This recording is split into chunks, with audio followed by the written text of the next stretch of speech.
How's it going, guys? We are on to day 2 of SSF. I am currently about to enter my cruel lab. I had just run into an issue where my damage was sort of falling off, so I upgraded to a new weapon. That's when I got in like Act 4.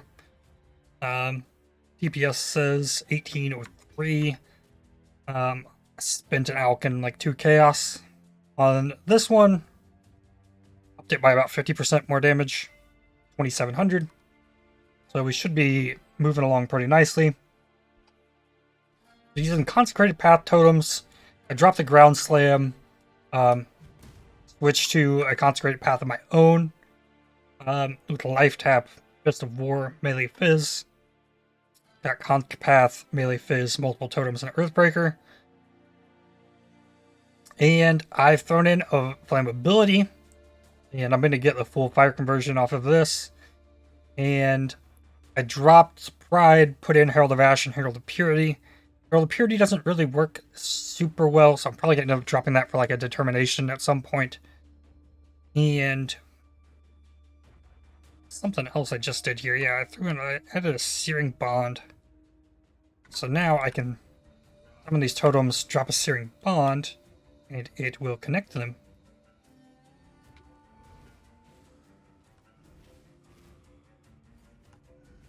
It's supposed to give me one additional summon totem.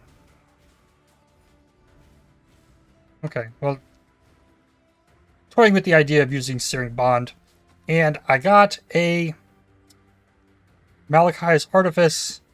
I threw in a Stormbrand for that, so that's going to give me Elemental Equilibrium. That's going to give me Exposure. So, gotten a lot of AoE. I can pretty much clear things without the totems. But still trying to use the totems here, and they'll just kind of pop around and do their thing.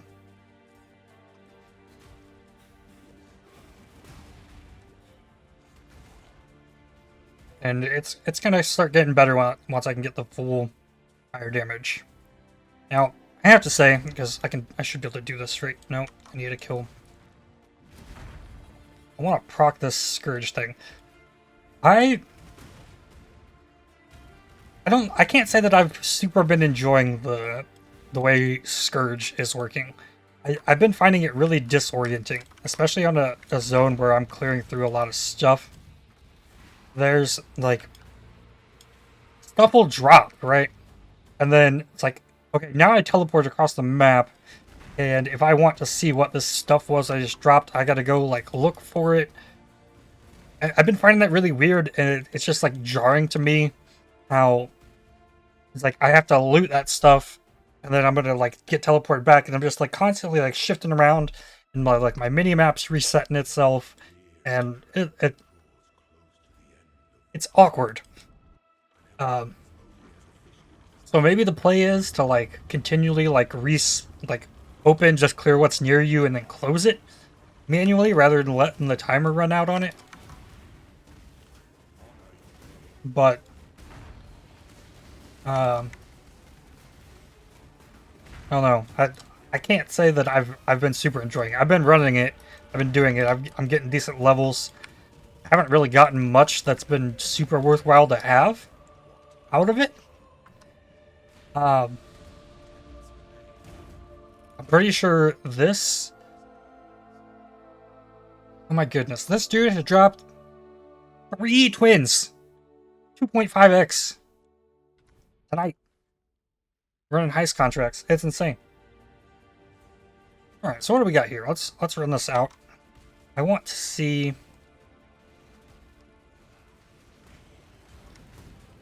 Get my Ascendancy and get that figured out for Ascendancy number 2.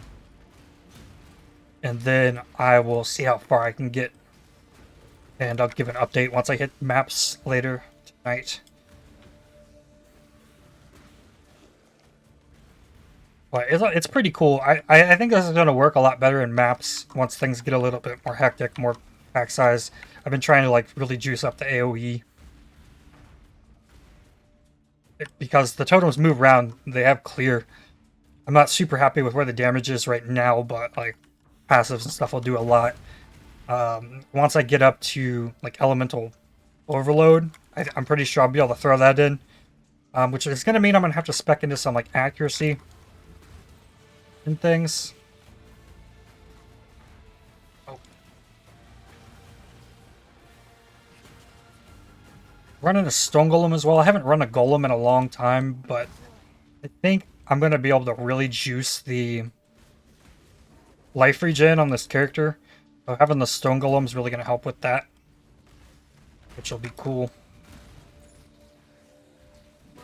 Really kind of sad that the Steering Bond totem doesn't work super well, because I'm losing one of my totems, so maybe that's not like the idea. I've been trying to figure out how I could take Ancestral Bond, get the additional totem, and not deal damage myself. And I figured Searing Bond would be a way that I could have like a utility skill with the totems. But maybe that's not going to work either. Maybe Ancestral Bond's just not the play on something like this. And I'm going to have to like have an attack of my own to make it work pretty well.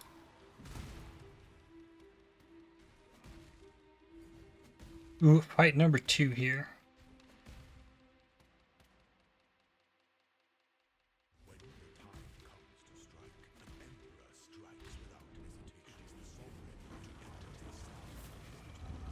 What do we got?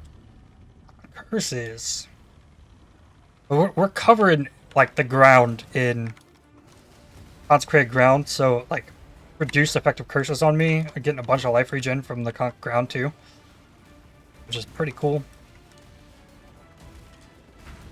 I feel really tanky. Like I mentioned, the damage doesn't feel like the greatest thing to me where I'm currently at, but I'll keep investing in it. But level 57, over 1.5k life, is pretty solid to me. It definitely is working. Okay, 2 ways out here. I need to take the right one. The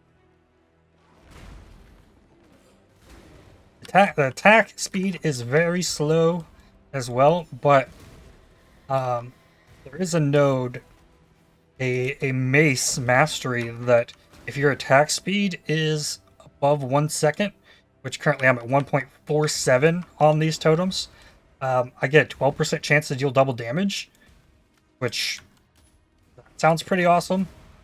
So maybe I'll try and build around that a bit. Okay, let's see what's here. Alright, and then close it. So I'm currently trying to get another ball just to see what happens. Though I think the one I have is pretty solid. Hit a decent flat fizz on it. Alright, so here, the way out is going to be just up over here. I've done these labs so much, like I kind of know my way through them pretty well.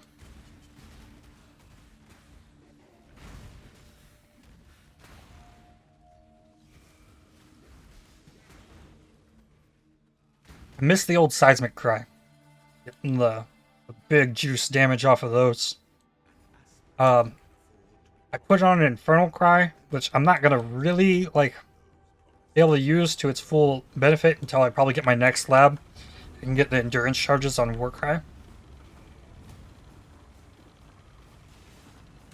And I need Fortify somewhere. I'll probably get the Fortify on my like single target.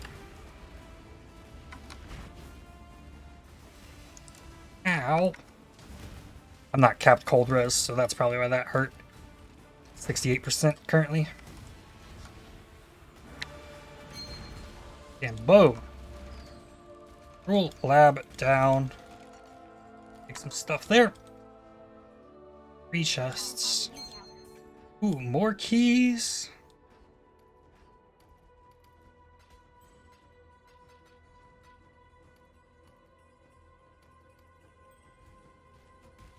And let's see here. So Ascendancy wise, I want to take Namahu's Flames Advance. 100% extra physics fire. That's going to be a big damage boost. Getting the full conversion is going to make better use of my L equilibrium, which I didn't use at any point during that. I didn't pop the Stormbrand down. I should have. That's an extra minus 15 res. I also don't think I was using the curse. So I'm still getting used to all the nuances of it.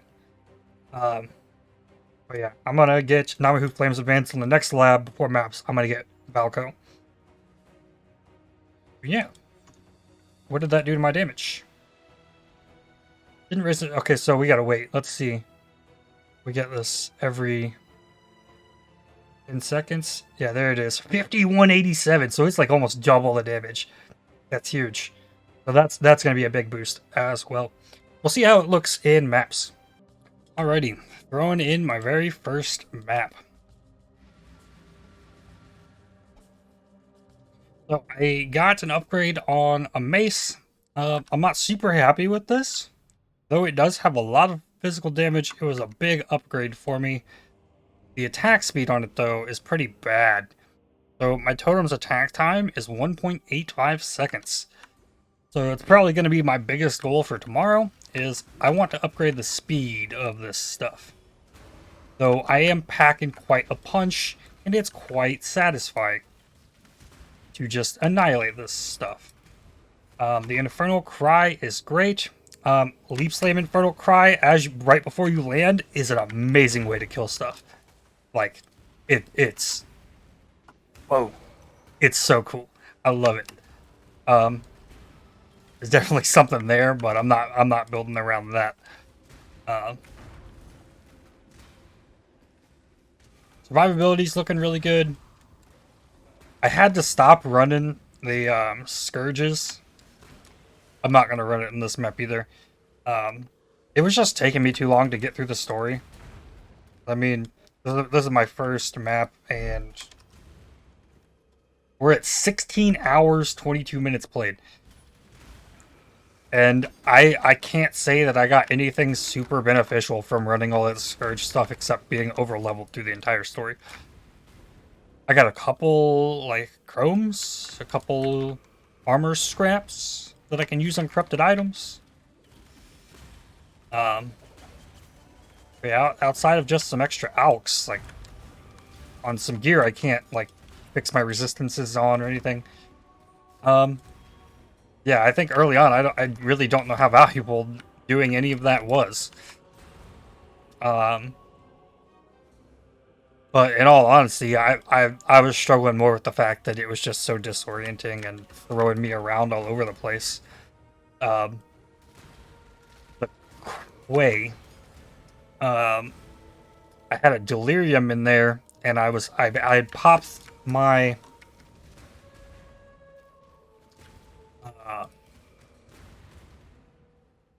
Nightmare Scourge, and I was pushing through and gaining my delirium stuff, and then get warped back out of my delirium, and now my delirium's done. That felt awful. I didn't enjoy that one bit. Be nice if I could get this level here. It'll be a nice, like, resting point for where my tree is. Doesn't look like it's gonna happen though. Level 69 before maps. It feels weird. Feels weird. Exile. We'll pop this.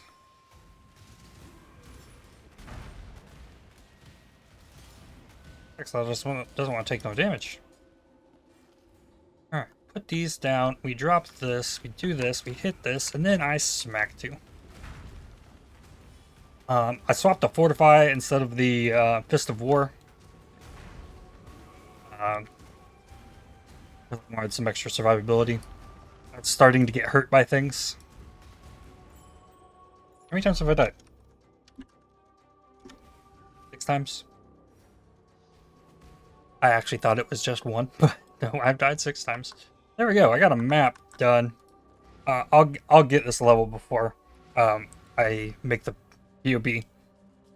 But if you're new to join me in SSF updates, you'll know that you probably don't know that every day I'm going to show off anything special that I found. Gonna be build enabling stuff that is really cool, stuff I'm not used to seeing a lots of, and it'll get more rare and interesting stuff. Like a 5-link Geoffrey isn't super amazing, but I wound up getting that a little bit after it would be useful to have that as a maul. And I also got a 5-link axe and a 5-link sword. This one dropped. The Geoffrey's and the sword was from Heist's Grand Spectrum, which in Trade League, I think that might be worth... No, probably not. And Steelworm's probably not worth a lot either, but I'm not going to be farming enough lab to get a lot of stuff, so having that's really cool as well. So, I'll post path building, again, in the description down below. I think my immediate goal here is I want to remove this like part of the tree and kind of reconnect this here. I am liking having call to arms. I got some juice for cooldown recovery rate on the Warcry. On the Ascendancy, I wound up going with Tessalio, Cleansing Water. Biz taking his fire, the fire res before I'm like getting into maps, so I was losing another bit. What really sold me on this is 20% increased life recovery rate if you've taken fire damage recently. So anytime I take physical damage or fire damage, I'm going to have 20% increased life recovery rate, which is a more multiplier on my life regeneration, which is nuts. So like looking more at this with where I'm at, our Hungry's not looking as amazing. I don't know if it's better to go into like the 15% fire pin. I definitely want Tukahama's War Herald. I believe this Ancestor Totems have 100% increased activation range, is going to allow the totems to hit from further away and increase their ability to travel, while also giving me Leech and some extra AoE. But I also really wanted this endurance charge on using my Infernal Cry. And it's also a bunch of life regen. So I get more damage if I've lost an endurance charge. So if I get hit, I'll get more damage based on an Immortal Call. So in order to do that, if I take these three up here, it means I'm going to have to respec out of this. So I'm going to get the AoE back. But enemies take increased damage is not something I'm stacking as much. I'm doing Fizz's extra fire, doing more damage with things, but I'm not lowering, like I'm lowering enemies' resistances, but I'm not increasing the damage they take at all. So I think this is actually a more beneficial damage boost, but this is going to be big survivability, and I'm a little concerned about how the damage is going to fare later on. So I think I'm going to look to swap in that. And as far as the rest of the tree, I pushed all the way up here. I am 1% XP from getting Heart of Flame. So I'll throw that into the POB. And that's going to do it for me for today. We're going to keep grinding on this. Hope you enjoyed, and thanks for watching. Cheers.